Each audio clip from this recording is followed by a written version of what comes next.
Evening all, welcome back to Factorio. Today we're going to go and, well, first off, let's enjoy my stupidity. I thought that you had to do this little tactic here to kill worms. Then I remember to have a railgun. Yeah. Like, how is that taking me this long to work out that railguns are awesome? So yeah, there we go. Fun fact. That literally made me smile. I was literally jumping for joy. Because, like, I didn't realise that railguns were that good. I haven't really used them. There's not been much use to do it other than in space. And at the moment, there's not really any wibbly-wobbly creatures in space. So enjoy the little montage of me murdering these poor little defenceless demolisher worms. Well, they're not defenceless. Look at that. They kick ass, don't they? Basically claiming more territory. Big plans are afoot. Does that make sense? Afoot? Where does that come from? Afoot. Is that? I'm going to have to look that up. I think it's to do with like in motion, but there we go. Big plans. Going to be really expanding Volcanus now. I'm told I'm saying it wrong all the time as well. It's Vulcanus, not Volcanus. There we go. Thank you. Yeah, so the big plans are going to be that we're going to start. Well, look at that. Look at the territorial expansion. Not since the British Empire has there been such a land grab of this like. And as ashamed as we should be about the British Empire, well, depends who you ask, I guess. That's probably not a good thing. But anyway, there we go. So we're now starting to expand. The reason I want to expand is kind of end game stuff to do with Volcanus. All feels a little bit like you need space. Now, to be honest, space on Volcanus has been a flipping nightmare because of things like cliff explosives and, well, I guess the foundations. Do you know what I mean by foundations? Do I have to explain it better than that? You know, the end game ones that allow you to build everywhere, those things. Without them, Volcanus is pretty difficult to build, well, around, particularly cliff explosives if you don't have that. Now, here we go. So this is the wonderful, brilliant, patented idea of CO Pyrex, which is I kind of like manufacturing cells because I've always thought that's kind of cool. So much of what this video is about is re-engineering, technical term, into manufacturing cells. So the idea is everything roughly falls within a cell, and that cell then transports to, you know, other things to basically build within that cell. So I'm not quite sure the design yet. The idea is it's a flat oblong, if that's the word, and the supply is at the right and the pickup is at the left. It's probably not going to work, but let's enjoy the process. That's part of the fun of being an engineer. You never know if it's going to work or no. So the idea is that it then comes off the main rail. So you have a main rail bus, which is, again, a joy to have, finally. I mean, I like railways, and I think there's nothing better in life than a railway, which probably puts me in a very clear picture in your mind as wearing a bobble hat at the end of a runway, end of a train station thing. I can proudly explain, I don't do that, but it does make me happy in this game to have a rail network that you can then use. So that's the plan. And I think the idea here is, again, I'm going to point out, none of this is efficient. The best use of Volcanus is as I've built here, this centralized bot-driven base. You don't need to do any of this. I'm doing it because I want to. As Daphne and Celeste once said, if you don't know who they are, Google them. Hilarious, basically, this terrible teen band from the sort of noughties. And they played Glastonbury and got bottles of wee thrown at them. And that basically broke their minds and they could no longer perform. Very funny, but very tragic as well. But there we go, Daphne and Celeste. Random. What a random call out that was. Shows you where my brain is at the moment. It's all a bit over the place. If you haven't seen my other e-video, or rather my e-video, the intro to it broke me because it's basically, and I'm doing an advert for my other video now, and the whole concept of it is there was a program long ago called the Litidist Hobo.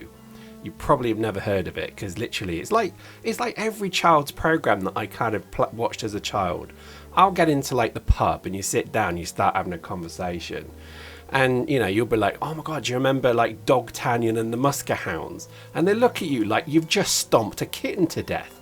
And I can't work it out because I'm like, did I imagine these things? What about Mysterious Cities of Gold? Remember that one? No, a lot of people don't. Round the World with Willy Fogg in 80 Days, whatever it was, where he was a lion and like that. No, none of this. No, never mind. Must be just me. I have one of those brains that just seems to have latched onto things. Anyway, so in the process of doing the Littlest Hobo intro, because I've named it the Littlest Orca, and I was incredibly pleased with myself with that. I am not kidding. I was walking around with a giant smile thinking, God, I'm a genius. And then I realized very quickly I'm not. I'm a lunatic. And what I think the reason I'm mentioning it is because it sort of broke me a bit doing that, because it's a very, very complex video to do, because when you get so obsessed with kind of matching the intro, the way that there's kind of 6 screens and they kind of expand. If you haven't watched it, go watch it and you'll see what I mean. And then if you want to, Google the Littlest Hobo intro, then watch it and you'll see the incredible similarity. Why am I mentioning it? Well, I think I sort of broke my brain doing it because it was such a sort of complicated thing. Plus, when you're editing 4K, size graphics and that, or whatever recordings, it's a bit of a bugger because it never seems to really work. But anyway, I digress. So this kind of is my release. The reason I'm playing Factorio in this style is I know it's not efficient. I know it's pointless doing this sort of thing, but it just makes me feel happy. It makes it look good. And I always think, bases that have not necessarily, because I didn't want to do a city block, because we've already done city block, that's on Nauvis. So why not do something that's like similar, but not? And I thought the manufacturing cells was not a bad idea, because it starts to kind of open up, potentially removing away from city block. City block is a great idea, but it can become, I think you can make too big a block. And I think the rail network with the 4-way interchange becomes a real challenge as well. So anyway, long story short, I think it becomes a bit of a mission to try and sort of figure out why you're doing certain things. And I think an awful lot of what you're seeing here was utter hubris. There was no point me doing this whatsoever. But I kind of wanted to. So there we go. So initially the design was kind of good, and then I realized it's not going to work. So as you can see here, we've had to redesign it. I'm not even entirely sure the space is the right size. But again, a lot of what engineering is about, so I would say, is about experimentation. You've got to try things. And this is the beauty of Factorio to me, because it's a wonderful game to say to yourself, I wonder if I can build a platform, I don't know, that has only lasers, and basically see how far you can get with just that. That's kind of cool. I like things like that, little challenges. And I think that's what the wonder of the engineer is about, because it's really about sort of seeing what the envelope is and how it can be pushed. So these little manufacturing cells, they'll work on one train, one carriage, mostly be driven by liquid copper and steel being delivered to the right, and then processing things through to the left, and then them being picked up. There'll be a pass-through filter as well. So while there'll be, let's say there's 2 resource stops, that may not work, it may not be enough, but again, that's part trial and error. You'll have this sort of loop. So while both, let's say the copper train and the iron train are in station, pumping out their hot liquid goodness all over the foundries, then let's say the product train that will come to pick it up can skeet through the middle of them and basically pick up the bits. You'll see what I mean towards the end of the video. Rather interested if it will work. I don't think it will, but again, it's worth a try, isn't it? Because I think if it changes a little bit of the sort of day-to-day, away from kind of just large scale kind of main bus style bases, there's nothing wrong with them, but when you've done one, you don't need to do another 10. And I think this is why things like this really appeal to me. I know this looks complete jibber jabber, doesn't it? It looks complete shash.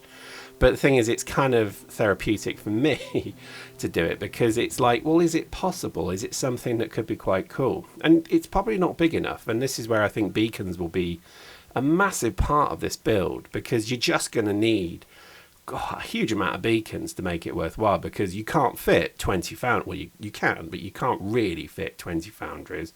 But what you can do is have beacons, and then quality beacons, because as we're now unlocking legendary stuff, it's starting to become a bit more feasible to use smaller spaces to produce something in more kind of, let's say, smaller quantities. I'm not necessarily trying to boil the ocean here, but I'm more trying to kind of just make something, I don't know, that maybe just works. So fast forward again. So what we've been doing is we've put in place 2 things. We've put in a liquid copper pickup station with about 10 trains, and a liquid iron pickup station, again with about 10 trains.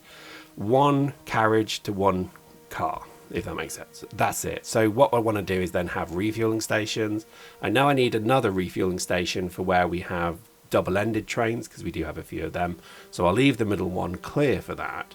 But that's it, basically. You know, I don't want to try and make fuel stops at stations, because that's old tech. You might as well use the new tech. We've had to do a lot of jiggery pokery to move things around to make it actually fit. I mean, I'm not going to lie. This has been pretty challenging to make it fit. But I tell you what, and again, I'm going to speak directly to you through your ears to your brain now. This game's great, isn't it? It's so good. Like, every so often I'll go away from Factorio and then I'll come back to it like, oh, I just wonder how it's going. And then an hour passes by and you're like, oh my God, this is so good. So this game is just pure genius. It really is. So there we go. So we have our copper train sidings. It's all being pumped from the production. Now the production is not final. We're going to move them as well. So at the moment I want the copper production below copper, train pickup, and iron and so on below iron. They're not at the moment. The main base will be completely done when the rail network is finished. When it's all kind of being produced and thrown together, I think we'll then look to re-engineer this, because again, you know, I've massively upscaled the copper and iron on this base, but I want to go another level so that there is like 1 million units of copper and iron liquid form ready to roll, because I kind of visualize, and again, this is where the engineer's vision comes in. I visualize, you know, 100 cells with, you know, 150 trains, rushing around, single carriage, very quick, ideally, you know, designed to be sort of, you know, single station to single place. So, you know, I'm kind of liking it. I think this is exactly what I wanted it to be.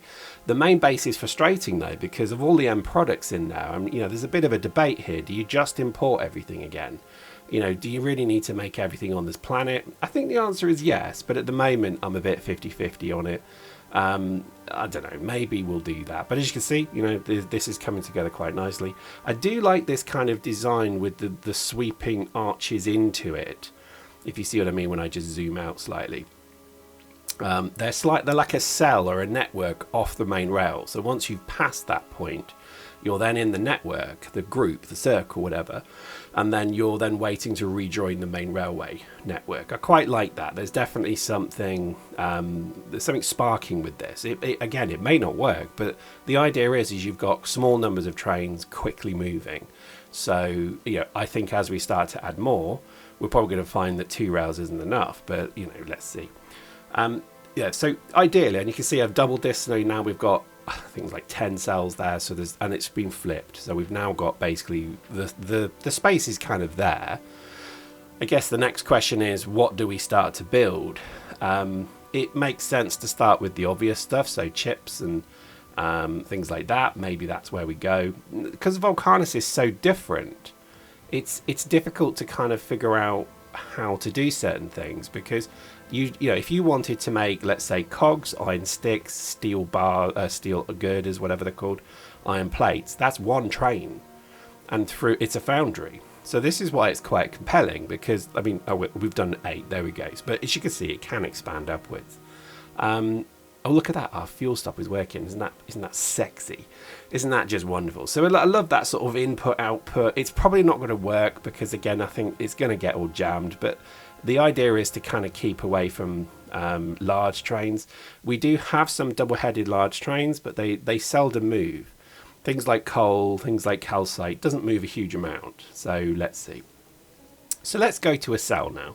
So how are we going to do this? Well, I think it's going to be beaconed. That's the given. And I think really the way I want to try and do this is to have it so that the raw product comes in, it then produces the intermediates here through foundries. Obviously, most things is going to be foundries. There might be the odd thing here or there that maybe we can piggyback another cell. So let's say we're making something where we need, I don't know, tungsten. Well, then we don't necessarily need the copper and iron train on every single cell. We could piggyback off these 4 times 2 silos here. So you see what I mean? There's going to be a bit of logic that we have to apply here, because I don't think each cell needs to necessarily be independent, but I think it's interesting to see how maybe we do that. But look at this. So I think this is coming together quite nicely. I like the kind of clean, crisp nature of this. I think that's exactly what I wanted. You offload, it's then processed in a foundry, it's cast, and then those products are moved via belts, never bot, to products that basically then you'll make in the middle, and then that's where you then move forward from. So that's the plan. So I think ultimately it may not work, but hey, you got to try. And I think it won't do everything. So things like red circuits, I have no idea how I'm going to make plastic, but I mean, plastic's a good example. That's probably even actually quite easy on this cell. But again, you then have to deliver that plastic to to another cell to deliver it. So it might be that there's a bit of adjacency. There you go, nice word. That we have to use here to make this work. So let's see. I mean, I do really like the end game stuff. So things like these, whatever they're called, the electromagnetic factory thingamajiggamies, they're great. And I think this really is, again, you could beacon the heck out of these as well. And it's a debate whether or not to do the whole kind of thing as a beacon. I used to, a long time ago, we played Trouble and I played Factorio. I introduced her to it, and we were playing. I think it was vanilla, but pre Space Age vanilla. And she came up with a very good point that yes, beacons are pretty good, but actually having like 100 factories making something in this giant field of factories, and that sort of spewing out onto a belt, then that makes a perfectly full belt. There's something very satisfying about that, and I do agree. So I think definitely a lot of the focus should be trying to make something that looks good as well as being functional. Yes, technically, if you just, again, it's pure engineering. If you want to take just an engineer's route, which is, it has to be the most efficient it can be, who cares what it looks like, you're missing part of the fun of the thing, because I do think there is a beauty of design that you should try and do. But we're not going to go down that route, because that gets into very boring engineering practices and principles. But I do really relish this game for the kind of things that it makes you think of. And I think, here, look at that cell design that we've put in here for the green circuits. It's just beautiful. There's something very beautiful about the simplicity of it. And I'm not pooping on bots in any way. I do think the bots in this game have a place. But I think there's something incredibly wonderful when you get a belt network working beautifully, particularly when it's being fed by train and then taken away by train. There's something very interesting. So here we go. So this is kind of it, really. This is what we're going to start to do, is to fill in these cells with various production things. We're doing green circuits just to begin with. I think green circuits, again, there's probably going to be numerous cells that do this. But again, that's the beauty of the game, really, because we can add more and more cells. In theory, we can have thousands of cells that actually, doesn't matter if you just have one factory, like just that one factory is fine, feeding one train. That's kind of interesting, right? It's almost like a little kind of server rack that just serves one product, one thing, and then when you're done, it goes and it just delivers it and comes back. And imagine if we had 5, 10, 15 cells doing just this. Interesting, right? It all then becomes a thing of how do you then unload these chips, because you've got to think about how to get those chips into, say, red circuits. Blue, not so worried about, because with blue, we'd probably make the circuits on site. Maybe we'll do that with red as well, now I think about it. Maybe we will, because it's all the same products. The difference, in fact, the only difference is going to be plastic. So, I can't remember off the top of my head how we make plastic on Volcanus, but that's going to be interesting. I think that's kind of what I'm excited about. So I'm kind of interested to see how that looks. So there we go. So this has been a fascinating, hopefully you'll agree, look at how maybe you can design things a bit differently. I definitely do want to try and play the game differently from how I've played it everywhere in, like, Nauvis, for example. When we come to Gleba, I think we're going to take a very different approach there as well. But for now, we'll not say more than that. But Volcanus to me was always going to be like an industrial forge world designed to be quickly moving. So from above you would see trains and things and belts moving and so on. Not too many bots, because I've always liked the thought that maybe there are some places where bots do not have dominion and you use something a bit more well, simple, like belts and so on. But let's see. I mean, I'm quite honestly not expecting this to work, but it'll be nice to see how maybe far we get. But there we go. I hope you enjoyed that, and we'll see you next time.